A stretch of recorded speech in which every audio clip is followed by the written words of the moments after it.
कीटकायै कर्पूरगौरार्धशरीरकाय धम्मिल्लकायै च जटाधराय नमः शिवायै च नमः शिवायै च कस्तूरिका कुङ्कुम चर्चितायै चितारजपुञ्ज विचर्चिताय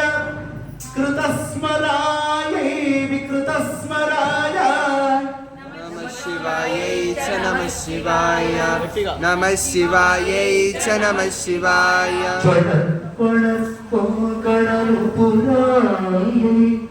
पादाक्षराय ध्वनिरूपुराय हेमाङ्गदायै भुजगाङ्गदाय नमः शिवायै च नमः शिवाय नमः शिवायै च नमः शिवाय शालनिरोत्पललोचनायै विकासिपङ्केरुहलोचनाय निरीश्वर समेक्षणायै विषमेक्षणाय नमः शिवायै च नमः शिवाय नमः शिवायै च नमः शिवाय विशालनीलोत्पललोचनायै विकासिपङ्केरुहलोचनाय समेक्षणायै विषमेक्षणाय नमः शिवायै च नमः शिवाय नमः शिवायै च नमः शिवाय मकरमालकलितालकायै कपालमालाङ्कितगन्धराय दिव्याम्बरायै च दिगम्बराय नमः शिवायै च नमः शिवाय नमः शिवायै च नमः शिवाय अम्भोधरश्यामलकुतलायै तटिप्रभाताम्रजटाधराय निरीश्वरायै निखिलेश्वराय नमः शिवायै च नमः शिवाय नमः शिवायै च नमः शिवाय प्रपूज्य सृष्ट्योमुखलास्यकायै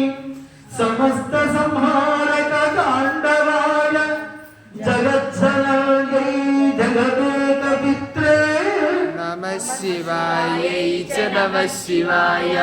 नमः शिवायै च नमः शिवाय प्रदीप्तरत्नोज्ज्वलकुण्डलायै स्फुरन्मः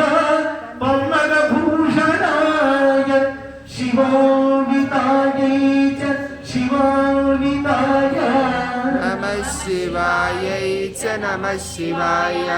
नमः शिवायै च नमः शिवाय प्रदीप्तरत्नोज्ज्वलकुण्डलायै स्फुरन्मः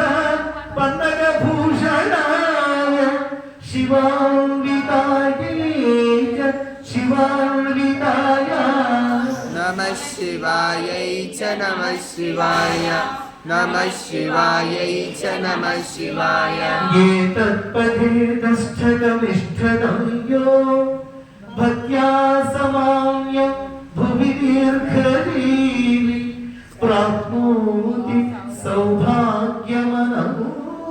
सौभाग्यमनन्तकालं भूयात् सदा चास्य समस्तसिद्धिः भूयात् सदा चास्य